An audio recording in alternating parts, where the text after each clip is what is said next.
Sa pantheon ng Original Filipino Music, OPM, may mga pangalang nagniningning hindi lamang dahil sa kanilang angking talento, kundi maging sa bigat at kulay ng kanilang mga personal na salaysay. Isa sa mga di malilimutang bituin na ito ay si Didith Reyes, isang pangalang naging kasing kahulugan ng tagumpay, kontrobersya at trahedya. Kinilala bilang isa sa mga orihinal na jukebox queen noong dekada 70. Ang kanyang tinig ay naging himig ng isang henerasyon, habang ang kanyang buhay ay naging isang kwentong sumasalamin sa matatayog na tagumpay at masasalimuot na pagsubok sa likod ng entablado. Ang kanyang paglalakbay mula sa rurok ng kasikatan hanggang sa mapait na pagbagsak ay isang masusing pag-aaral sa kalikasan ng sining, kabantugan at ang bigat ng personal na pasanin na kaakibat nito. Mga unang hakbang sa entablado, pundasyon ng isang pangarap. Bago pa man siya makilala bilang Didith Reyes, ang kanyang pagnanais na umawit ay isang lihim na pangarap na itinatago niya sa kanyang pamilya.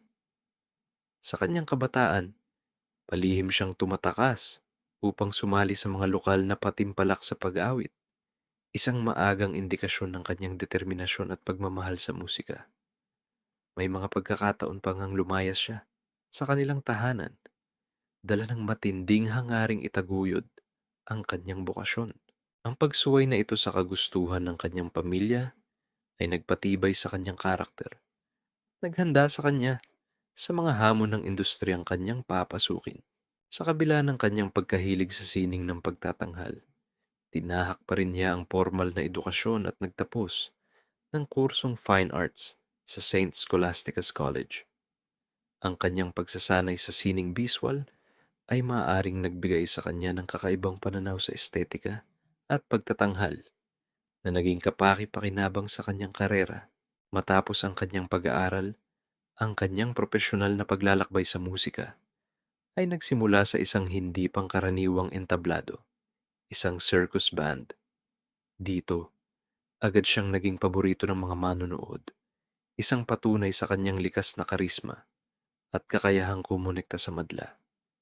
Sumunod dito, naging bahagi siya ng tanyag na banda noong panahong iyon, ang Time Machine. Ang mga karanasang ito sa iba't ibang uri ng banda ay humasa sa kanyang kakayahan bilang isang live performer, nagturo sa kanya ng disiplina, at nagbigay ng pundasyon para sa kanyang nalalapit na pagsikat bilang isang solo artist. Ang pagsilang ng isang jukebox queen, ang taong 1975 ay naging isang mahalagang kabanata sa buhay ni Didith Reyes. Sa taong ito, siya ay nabigyan ng isang malaking pagkakataon nang pumirma siya ng kontrata sa ilalim ng Vicor Music Corporation, isa sa mga pinakamalalaking record label sa bansa.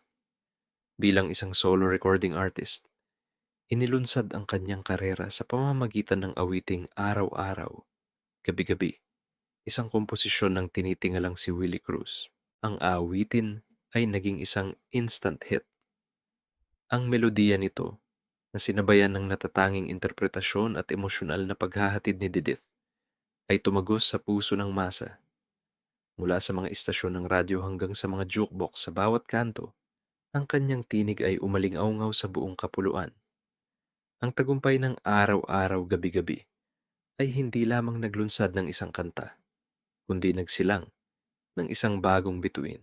Kasabay ng kanyang mabilis na pagsikat, nabuo ang isang natatanging pangkat sa industriya ng musika. Si Didith, kasama ang kanyang mga kapanabayang mga awit na sina Claire de la Fuente, Eva Eugenio, Imelda Papin, at Lea Navarro, ay tinaguriang mga jukebox queens. Ang titulong ito ay isang pagkilala sa kanilang di matatawarang impluensya at popularidad sa masa, na ang kanilang mga awitin ay patuloy na pinapatugtog sa mga jukebox, ang pangunahing pinagmumulan ng musika para sa karaniwang Pilipino noong panahong iyon. Sunod-sunod na mga hit songs ang kanyang pinasikat, na lalong nagpatibay sa kanyang estado bilang isang reyna ng musika. Kabilang dito ang Nananabik, Bakit Ako Mahihiya, Hatiin natin ang gabi, aliw, at ang awiting may temang panlipunan. Hindi kami damong ligaw. Ang kanyang sariling album na pinamagatang Dive ay umani ng platinum status, isang patunay sa kanyang komersyal na tagumpay at malawak na suporta mula sa mga tagahanga. Pag-abot sa tugatog, internasyonal na pagkilala at pagpasok sa pelikula. Ang kasikatan ni Didith Reyes ay hindi na natili sa loob lamang ng Pilipinas. Dinala niya ang kanyang musika sa iba't ibang panig ng mundo, kabilang na ang mga pagtatanghal sa Japan kung saan siya ay mainit na tinanggap. Ang pinakamalaking patunay ng kanyang internasyonal na kalibre ay dumating noong 1977 nang siya ay lumahok sa prestihiyosong Tokyo Music Festival. Sa kompetisyong iyon, hindi lamang siya nag-uwi ng parangal. Sinungkit niya ang gold prize at kinilala bilang best performer. Ang tagumpay na ito ay naglagay sa kanya sa mapa ng pandaigdigang musika at nagpatunay na ang kanyang talento ay may kakayahang makipagsabayan sa pinakamahuhusay sa buong mundo. Dahil sa kanyang malawak na kasikatan at kaakit-akit na presensya, hindi nagtagal ay nabuksan para sa kanya ang pinto ng industriya ng pelikula. Noong 1977,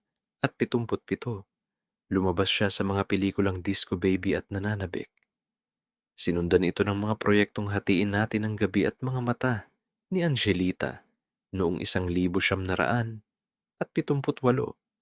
at Mabango Ba ang Bawat Bulaklak noong 1979. Ang kanyang mga awitin ay madalas ding gamitin bilang theme song na lalong nagpalakas sa koneksyon ng kanyang musika sa kulturang popular. Isang makabuluhang pagkakataon ang dumating nang alukin siyang maging leading lady ng premiadong aktor at dating Pangulong Joseph Erap Estrada. Gayunpaman, dahil sa kanyang siksik na iskedyul at mga naunang napagkasundo ang pagtatanghal, napilitan siyang tanggihan ng alok. Isang desisyong nagpapakita kung gaano siya kaabala at ka-in-demand sa rurok ng kanyang karera. Mga unang yugto ng kontrobersya at personal na buhay. Habang patuloy na nagniningning ang kanyang bituin, nagsimula ring lumitaw ang mga anino ng kontrobersya. Noong 1977, sa ginanap na FAMAS Awards Night, isang insidente ang naganap na naging usap-usapan sa buong bansa. Habang inaawit niya ang Bakit Ako Mahihiya sa isang duet kasama si Rico J. Puno, aksidenteng lumabas ang kanyang dibdib nang bumaba ang pang-itaas na bahagi ng kanyang kasuotan. Ang pangyayari na nasaksihan ng milyon-milyon dahil sa live television broadcast ay nagdulot ng malaking iskandalo sa isang lipunang konserbatibo pa noon. Lumabas ang mga espekulasyon na sinadya ang insidente at lalong umigting ang usapan dahil sa balibalitang hindi siya nagsusuot ng panloob na kasuotan tuwing nagtatanghal. Ang pangyayaring ito, bagamat hindi sinasadya, ay nag-iwan ng marka sa kanyang imahe. Sa labas ng entablado, ang kanyang personal na buhay ay masalimuot din. Bago pa man siya sumikat, nagkaroon siya ng isang anak, si RV, sa kanyang unang asawang si Victor Reyes. Matapos ang kanilang paghihiwalay, solong pinalaki ni Didith ang kanyang anak. Subalit, habang lumalago ang kanyang karera, unti-unti namang nagkaroon ng lamat ang kanilang relasyon bilang mag-ina. Isa sa mga sinasabing dahilan ay ang hindi pagkakaunawan na nag-ugat sa imaheng nabuo ni Didith sa industriya ng showbiz, isang imaheng malayo sa tradisyonal na pagiging ina. Ang mabagal na pagbagsak, mga pagsubok sa pananalapi at propesyon. Sa pagpasok ng dekada 80, ang maningning na liwanag ng karera ni Didith Reyes ay nagsimulang kumupas. Bigla siyang nawala sa limelight at wala ng mga bagong awiting sumikat. Sa likod ng kanyang pagkawala ay ang sunod-sunod na pagsubok na unti-unting gumupo sa kanya. Isa sa pinakamatinding dagok ay ang problemang pinansyal. Natuklasan niyang ang bahay at sasakyang kanyang pinaghirapang ipundar ay hindi pala nababayaran ng maayos. Siya ay naging biktima ng panloloko ng mga taong pinagkatiwalaan niya ng kanyang pera. Dahil dito, napilitan siyang lisanin ang kanyang tirahan at ibenta ang kanyang sasakyan. Ang biglaang pagkawala ng kanyang mga ari-arian ay nag-iwan sa kanya sa isang mahirap na kalagayan. Upang makabangon, kinailangan niyang gumawa ng isang mabigat na desisyon. Iwan ang kanyang anak na si RV sa pangangalaga ng kanyang ina. Nagtungo siya sa Japan sa pag-asang muling makakakita ng pagkakakitaan at maipagpatuloy ang pagsuporta sa kanyang anak. Mula Japan, sinubukan niya ang kanyang kapalaran sa Estados Unidos. Ngunit muli, ang kamalasan ay sumunod sa kanya. Naging biktima siya ng isang promoter na hindi tumupad sa kanilang kasunduan na nag-iwan sa kanya na walang-wala sa New York.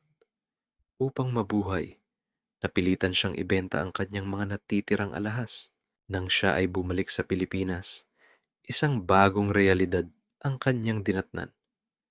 Katatapos lamang ng EDSA People Power Revolution at ang tanawin ng nightlife at entertainment ay lubos na nagbago. Ang mga bar at nightclub na dati niyang pinagtatanghalan ay nagsara na. Ang mga oportunidad para sa isang mga awit na tulad niya ay biglang naglaho. Pagkalugmok at pakikibaka dahil sa kawalan ng trabaho at sa bigat ng mga personal at pinansyal na problema, unti-unti siyang nalugmok. Ang pag-inom ng alak na sinasabing nagsimula pa noong siya ay aktibo pa sa showbiz ay lumala. Kasunod nito ay ang kanyang pagkakalulong sa ipinagbabawal na gamot. Ang mga adiksyon na ito ang tuluyang umubos sa lahat ng kanyang naipon at pinaghirapan. Ang dating jukebox queen na hinangaan ng marami ay nanirahan na lamang sa isang simpleng pension house. Ang kanyang buhay ay tila nawalan ng direksyon. Sa panahong ito, tuluyan nang nasira ang kanyang relasyon sa anak na si RV na umalis na sa kanyang poder. Si Didith ay halos nabubuhay na lamang sa tulong ng kanyang mga kapitbahay sa Laguna. Ayon sa mga nakakakilala sa kanya, dumanas siya ng matinding depresyon habang pilit na sinusubukang ayusin muli ang kanyang buhay. Noong 2002, isang sinag ng pag-asa ang lumitaw. Sinubukan niyang magbalik showbiz nang itampok ang kuwento ng kanyang buhay sa programa ng GMA Network na magpakailanman. Gayunpaman, ang inaasahang matagumpay na pagbabalik ay hindi naganap. Nahirapan na siyang abutin ng matataas na tono na dati walang kahirap-hirap niyang naiaawit. Isang malungkot na paalala ng epekto ng kanyang mga pinagdaanan. Sa kabila nito, may isang magandang naidulot ang palabas. Muli silang nagkita at nagkaayos ng kanyang anak. Subalit, ang kanyang mga pagsubok ay hindi pa natapos. Noong 2006, muli siyang napasabak sa atensyon ng publiko nang akusahan niya ang kanyang live-in partner noon na si Yulyong Eusyong ng pang-aabuso. Ang kaso ay humantong sa pagkakakulong ng lalaki para sa paglabag sa Anti-Violence Against Women and Their Children Act. Ang huling kabanata, ang mga huling araw sa buhay ni Didith Reyes ay nabalot pa rin ng kapahamakan. Noong Disyembre 7, 2008, nagtamo siya ng mga pinsala matapos muntik na mahagip ng isang rumaragasang sasakyan. 3 araw lamang matapos ang insidenteng ito. Noong Disyembre 10, 2008, si Didith Reyes ay natagpuang pumanaw habang natutulog sa bahay ng isang kaibigan. Siya ay 59 na taong gulang. Noong una, hindi malinaw ang sanhi ng kanyang biglaang pagpanaw. May mga ulat na nagsasabing ito ay dahil sa sakit sa tiyan. Ayon naman sa kanyang matalik na kaibigan na si Claire de la Fuente, ang mga awit ay posibleng dumanas ng atake sa puso na dulot ng pagputok ng kanyang pancreas, rupture of the pancreas. Ang opisyal na investigasyon ng pulisya at ang resulta ng autopsy ang nagbigay linaw sa lahat. Napag-alaman na si Didith ay may problema sa puso, partikular na ang paglaki nito, cardiomegaly. Mayroon din siyang mga baradong ugat, blocked arteries, na pinaniniwalaang nagdulot ng isang matinding atake sa puso na siyang kumitil sa kanyang buhay. Ang kanyang mga labi ay isinailalim sa cremation at inilagak sa The Heritage Park sa Taguig, isang tahimik na hantungan para sa isang buhay na puno ng ingay, musika, at unos. Legacy yan ng isang tinig. Si Didith Reyes ay isang tunay na alagad ng sining, isang mahusay na mga awit na ang tinig ay nagbigay kulay sa isang makabuluhang panahon sa kasaysayan ng musikang Pilipino. Bagamat ang kanyang buhay ay naging isang kwento ng babala tungkol sa mga panganib ng kasikatan at mga personal na demonyo, hindi matatawaran ang kanyang naging kontribusyon. Ang kanyang mga awitin ay nananatiling nakatatak sa puso at alaala ng mga Pilipino. Kahit siya ay pumanaw na, ang kanyang musika ay patuloy na umaalingaw-ngaw, isang paalala ng isang jukebox queen na minsan ay naghari, nagkamali, bumagsak at lumaban. Sa bawat nota ng araw-araw, gabi-gabi, mananatiling buhay ang alaala ng isang Dirith Reyes na, sa kabila ng lahat, ay nag-iwan ng isang di mabuburang marka sa larangan ng sining.